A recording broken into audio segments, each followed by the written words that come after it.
Alrighty, we are back in Ron's little shop, and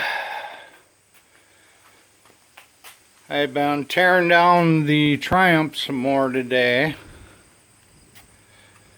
and I got a lot of it off.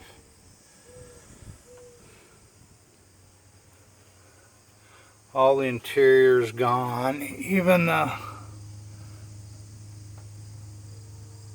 the headliner's gone. This is as far as I've gotten. Now, I'm going to do a little commentary. I'm sure some Triumph purists ain't going to like what I have to say.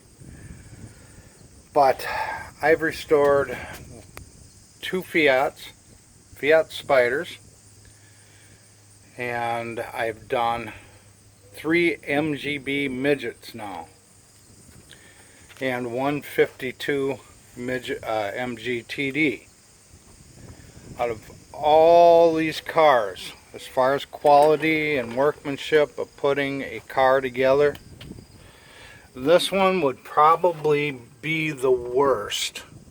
The craftsmanship was just, I don't know if it was just laziness or what, but like the bolts were different sizes, and I know it was factory because the nuts that were welded inside to hold the rear chrome bumper on and all that.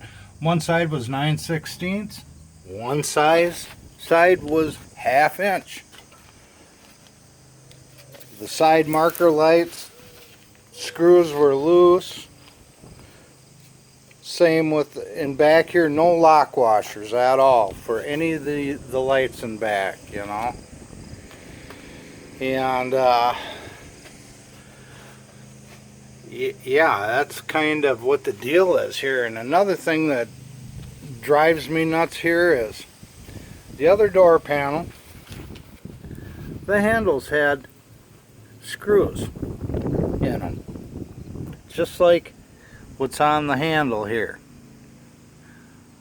On this side, there's pins you got to knock out on the passenger side. Now, why wouldn't you just be consistent and do both sides the same? Come on, it couldn't have took that much more time to tap them holes and put screws on. So I just shake my head at some of their quality control was just terrible. So that's kind of my thoughts. I mean, my biggest love for this car is the engine they put in it. A big ass 6-cylinder that sounds great when it's tuned up right and has the right exhaust system in it. Love it. But as far as the workmanship that went into this, I have to give it the bottom of the list of the British cars. Even though I know I'm going to have fun, I'm going to replace bolts with correct bolts. I'm going to make, you know, I'm not so much of a purist. I'm going to put this back together the way they put it together. There's going to be lots of bolts I'm going to switch out, cut nuts off that are on there that are the wrong size, and I'm going to standardize this whole unit all the way to the front. And if that means having to tap screws into on the passenger side through the handles and stuff, that's what I'm going to do. I want it consistent.